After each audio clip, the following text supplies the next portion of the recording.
Hey fam, I hate to get heavy on you in literally vlog number 2 of this new session of vlogs that I started doing literally yesterday. But god damn it, it's January 6th, and that makes it the first anniversary of a major event in US history. And so, god damn it, I'm going to get political on your ass and talk about it. Because I'm a big history guy. And, god damn, it is crazy how things have unfolded. So, in case you don't know, 1 year ago today, the capital of the United States was rioted upon by Trump supporters in a vague and disorganized attempt to overturn the results of a democratic election. This sets a horrible precedent for the future, and it's pretty concerning, to say the least. So I guess I'm going to try to give a comprehensive overview of my thoughts, leading up to it and the day of, and give an account of my experience of it, and also a bit of the aftermath of the event. And sorry to be a bummer. If you feel like you want to skip this video, then totally feel free. I just wanted to document this, as that's what this channel is shaping up to be for, is documenting my thoughts. So, starting off, let's rewind to about October of 2020. Around this time, Halloween, I would say, I had a feeling as though the country was in an apocalyptic state. Now, in retrospect, yeah, COVID was pretty bad, and times were really uncertain, and, I was still trying to figure out my life circumstances, so I think that had a lot to do with it, and I witnessed a lot of people around me that I knew from my hometown be unemployed, or, just facing difficult circumstances due to COVID largely. But it seemed like at this time, things were really heating up as far as the political sphere, because the presidential election between Joe Biden and Donald Trump was due in less than a month. So I already sort of felt as though I didn't have a horse in the race, because I was a Bernie guy. And for a while there, I will say, just as a little side note, it really, really seemed like Bernie was going to win right up until COVID hit. And that makes me really sad to this very day. Maybe one day I'll do a vlog on my thoughts on the Bernie campaign and that whole journey, because I think that's a story worth telling. Even if people know it, it's worth documenting for myself. Yeah. But anyways, really felt like I didn't have a horse in the race, and leading up to it, it sort of felt to me that I didn't really want Trump to be president anymore, so that it felt like the tensions in the country were running way too high. And I, at least, even though I didn't really like Joe Biden, I felt it at least might turn the heat down a little bit on the just sheer tension in the room of the country. I felt like that might help a little bit, even though in my heart of hearts I knew Joe Biden really wasn't going to do a whole lot of anything, and I think that's been shown in the first year of his presidency, is that he's been largely ineffective. But the election starts, and immediately there's a lot of anxiety around the results of it, because there was a really slow trickle of the results coming in, and it took a long time for votes to be counted and like electoral college votes to be counted as one by one politician or the other, and it was a really close race. Like it was scarily close, and we should have known that based on like polling data that like any election at this point is going to be pretty close because the country's pretty much divided 50-50 as far as party affiliation. Although there is a large swath of independents that can be swayed. So I guess there was a lot of anxiety around, like, there was a lot of public outcry from the Trump supporting side of like, Joe Biden's stealing the election. He's gonna take away our freedoms. From like literal like caricatures of right wingers showing up in news outlets, like screaming these things, and that sucked. That was really scary and anxiety producing in me. And I think a lot of this journey has a lot to do with the fact of why I started meditating in the first place, because I felt I needed to get a sense of something outside of this political rat race that I felt I was trapped in. So fast forward to, Joe Biden wins the election by a narrow margin, and there's still a whole lot of press, about Trump supporters saying like, hey, we think he stole the election. I think like there's invalid votes and there should be recounts. And it's really funny because a lot of recounts did happen, and they actually found in those recounts that Joe Biden won by a larger margin than originally anticipated. Which is kind of funny, but also like sad that that's where we're at in general. So, that happened. Joe Biden wins. Fast forward to the time leading up to January 6th, and there starts to be a anxiety in specifically like leftist YouTube and Twitter that hey, Trump's like kind of a corrupt politician. Not to say that other politicians aren't corrupt, because a lot of them are. But Trump's a politician that especially doesn't care about like democratic norms, and wouldn't flinch at the idea of making a weird power grab, like trying to, there was thoughts in the air of a potential coup. And I think like the anticipated way that would happen was something to the effect of like the military or like high up government officials backing Trump in actually overturning a democratic election, which is a lot scarier than what ended up happening.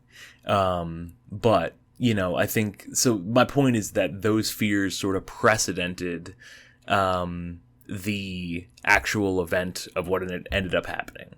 And, it wasn't really great. Like, I remember distinctly, like, I think it was like January something, like early January, that I literally went to bed, like, watching a YouTube video that was like, right-wing coup watch, like, this might be your final days of democracy in the United States. Like, get ready for outright dictatorship. And I remember being utterly like paralyzed by fear by that statement and that the thought of that reality happening. So then you fast forward to the actual day of the event, January 6th, a year ago from today. And I remember doom scrolling on Twitter for a drip feed of the latest updates of what was happening, which is not a great way to receive news. It reminded me a lot of my experience of the Boston bombing in 2013, the Boston Marathon bombing. I actually was in Boston at college at the time, and I actually went to the race itself. Luckily, me and my friend I was with left before the race, before the bombing happened. And I remember being in South Station, and my friend got a phone call from someone who's still at the race, and like she told me like, hey, like a bomb just went off. And I remember walking back from the South Station to my dorms and seeing people literally running for their lives in the opposite direction of where I was walking.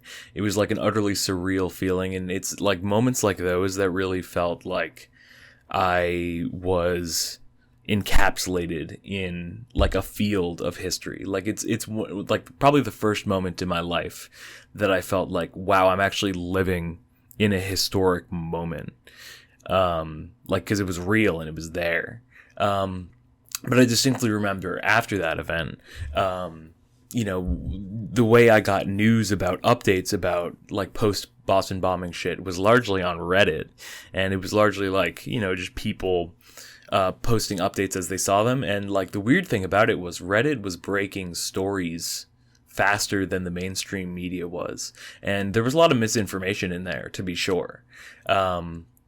But you would see, you know, updates come on Reddit and then like 30 minutes or an hour later show up on the like mainstream news, which was really spooky. And it, I think it maybe produced more anxiety around the situation and felt like it was something that I was like glued to the internet for. So this, January 6th event, the day of, like really felt similar to that in that, I was glued to my screen again, looking for updates of what was happening. And I just was insatiable for knowledge about it because I thought like, hey, like this could be the end of democracy. Like I was told the night before, or, you know, a couple nights before. Like I wanted to witness it. I think I have this like morbid curiosity with events like that because of what I experienced with the Boston bombing in part, and also having lived through 9/11, even though I was really young. Like events like that, when history happens, even as terrible as it can be, I have this like innate like instinct to want to witness it, to understand it, to feel like I have a sense of what's going on, because I think it makes me feel a little more secure, having the information, even if it's like terrible, like anxiety producing information. It's something that I want to be aware of. So yeah, was glued to my screen all that day. And then a day passes, and the next day at work, everyone sort of tacitly admits that it happened, and like conversations with other people were really tense because no one really knew what the effects of this were going to be on our lives. Like no one really fully understood, you know, what this meant for the direction of the country and like what might happen in the next couple days. I will say at this point that something that's weird about the way that the riots happened was the Capitol Police, for one, let the rioters in. And I think this has a lot to do with the fact that the rioters vastly outnumbered the Capitol Police. So even if the Capitol Police were armed, I think trying to control a crowd that large was an unfeasible task to expect a force like that to do. And, you know, I think something else that I wanted to add before that was leading up to the election. So going back there, leading up to the election, there was a lot of fears around the country about the concept of a civil war breaking out, like a literal armed conflict between two sides that would be prolonged and on the scale of the American Civil War, which I think in retrospect is a little silly. I can understand where the fears came from, but I think the actual justification for that fear isn't really there. Like, I think that in order for there to be a civil war, there would have to be, like, for one, like, the state would probably have to be involved on one of the sides of the Civil War for it to be a continuous armed conflict. And if the state was on a side, it would probably be over very quickly if they deployed the military or any sort of armed force like that. For two, in order to fight a civil war, you sort of need two sides that are armed and willing to fight each other. And the two sides that were in question were right-wingers who, a lot of them own guns, but not all of them. And the other side was liberals who, don't really necessarily own guns and much more importantly, wouldn't really be willing to go out and die for their cause. A lot of them take democratic norms for granted and sort of assume that that's the way it's going to be, and you win political contests by just voting harder than the other team. So I don't think a lot of them would be willing to go die in a literal civil war. So, I think the idea that there would be a civil war is sort of far-fetched because, it doesn't, the two sides of the conflict aren't really there. The material conditions don't really match that fear. What I think you could have seen is individual acts of violence breaking out at various points of the country, but I don't think that it would ever, or at least at this point, I don't think that it would have bubbled up to an actual consistent conflict with defined sides that could be resolved on a battlefield. I think you would just see individual acts of I don't want to say terror because that's sort of a meme word, but violence, stochastic violence. That fear of civil war breaking out was sort of touched upon with the event of the riots. So people didn't know if this was the first sort of event in a larger string of events that would lead to violence breaking out across the country. I guess lucky for us, it seems like it was more of an isolated incident, and the social forces that resulted in that happening are still out there. But it seems like they've largely been demobilized. They're not actively trying to whatever. There hasn't been really follow-up events to this, as far as I've noticed, in terms of a mass of people going to do something for a political reason. So anyways, next day at work, everyone sort of tacitly admits that it happened, but no one really knows how to react to it. And they all try and fail to focus on work when the thing that's on everyone's minds is hey, this horrible event just happened. And no one really knows what's going to happen next for us. But all there really is to do is focus on work. Which sucked. It was really hard for me to focus on work that day. Especially as a student of history. It was all I could think about. And I worked really horribly as a result. So I guess taking a longer view of it now, what's the aftermath? So basically no justice has been served on the part of the people responsible for stirring up the riots, namely Donald Trump himself, but other lower politicians and social actors who sort of spurred on these events. None of them have really had to face the consequences of what they ended up causing, which is really scary because I guess the message to them is hey, you can get away with something like this. You can do that and not really face a whole lot of consequences.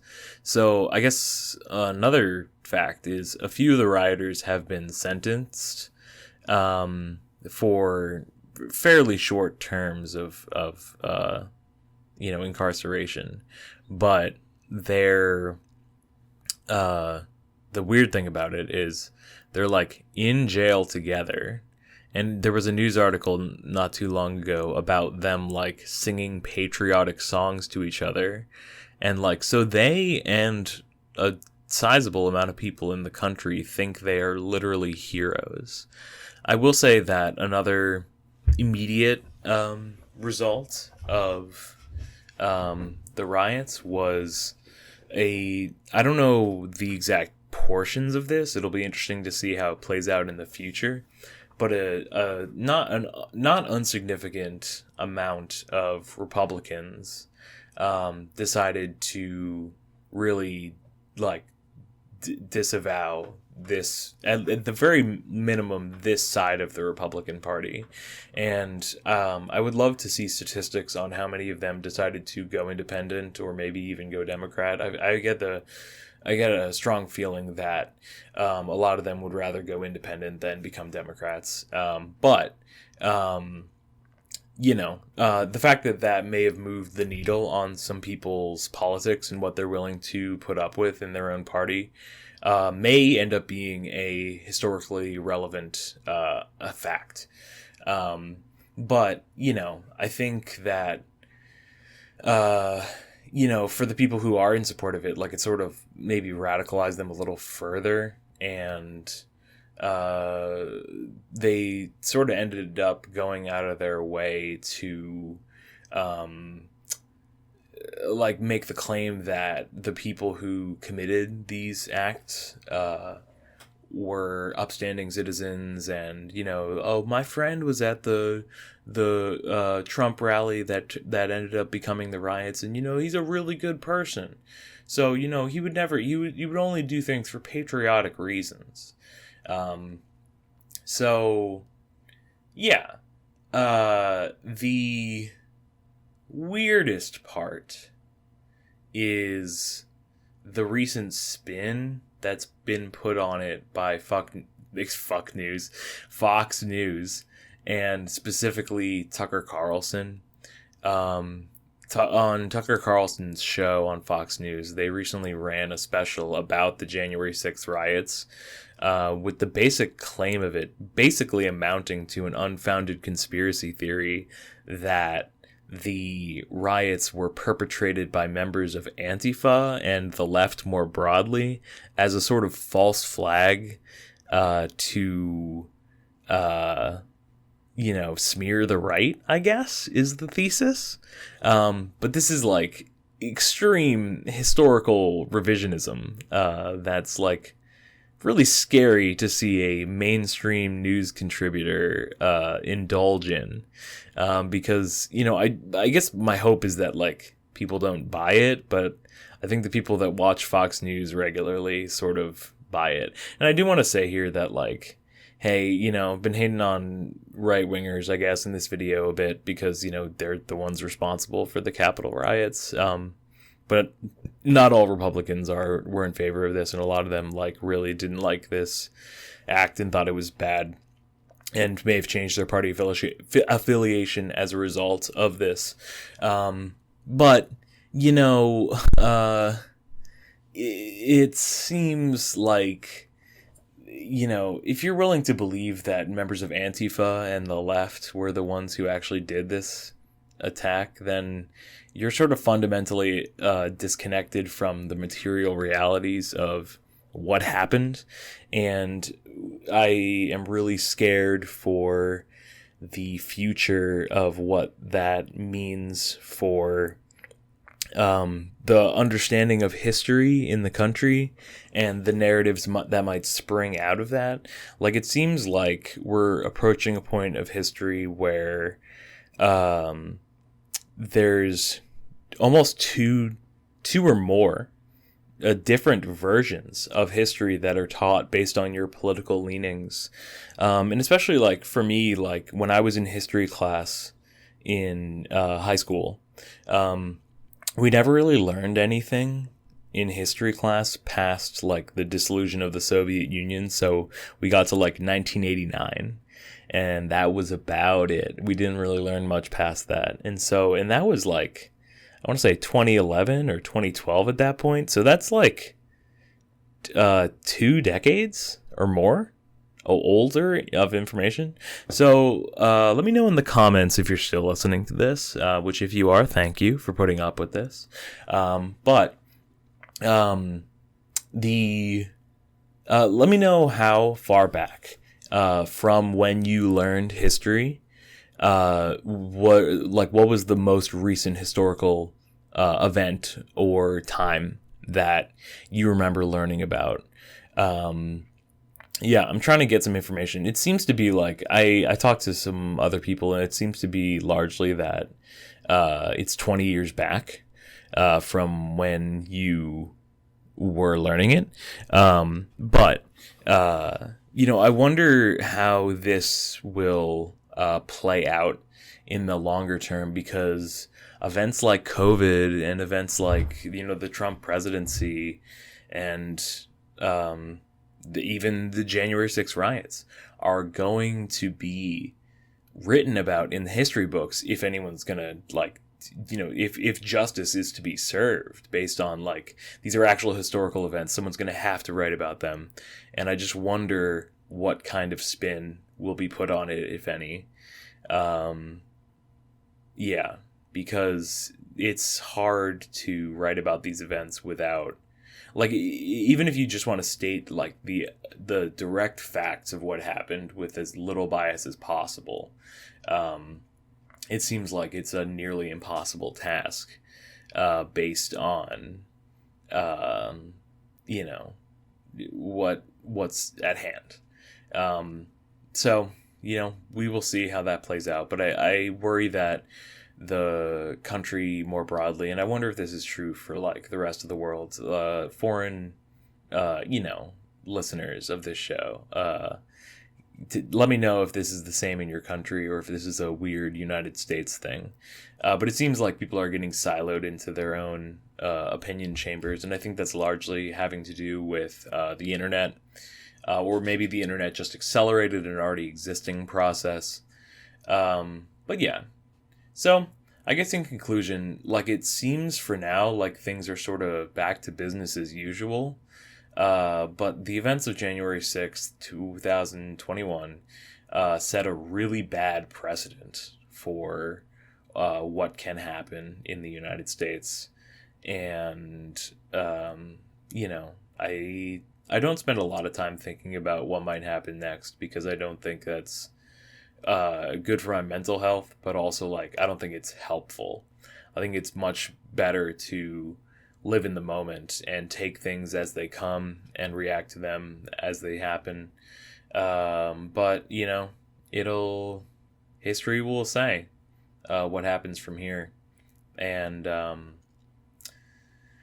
yeah, so in short, in closing, I made a video a while back on my old YouTube channel about my thoughts on September 11th.